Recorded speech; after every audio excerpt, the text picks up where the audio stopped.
I always wanted to have children, and I knew before I ever got married that it might not be a possibility for me. My doctors had told me with my condition that I might not be able to have children ever. So for us, it was really, really exciting to find out we were pregnant after so long. We went in for our gender ultrasound to find out we were having a girl. Everything was fine. And then just a couple weeks later, I randomly went into labor. No idea what caused it, and all the drugs that they gave me couldn't do anything. So I had an emergency C-section at 25 weeks. She was bruised black and blue. Her legs were almost completely black because my contractions had broken them.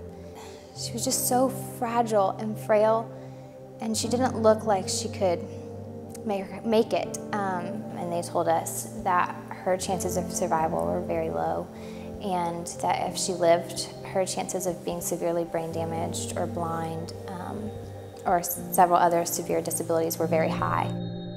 They lifted the lid of the isolette, and when I started talking to her, she turned her whole body towards me. She turned her face towards me because she knew my voice, you know, out of everybody. You know, she didn't, when the nurses talked to her, and she didn't move, but when I talked to her, she would turn towards me every time. And that was the first thing, I think, that kind of gave me the strength to keep going, because she needed me, you know? Like, she specifically needed me because I was her mom. My emotions felt really unsettled, but my faith is what made me feel just moored. And I saw hope in looking at my baby that didn't look like a baby. She looked like Petrie from The Land Before Time. She looked like this tiny little pterodactyl baby. But she looked like life, and that felt hopeful to me. I found hope there. So even though things were bad and stormy around us, that hope is what kept us centered. You know, that hope is what kept us feeling like we could make it through to the other side.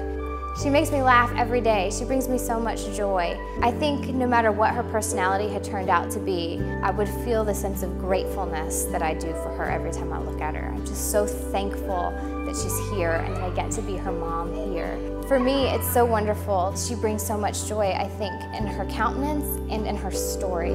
So my greatest desire for the book is that it will encourage anyone who is going through a really difficult time and struggling with that, that they could find a hope that anchors them in that time of struggle.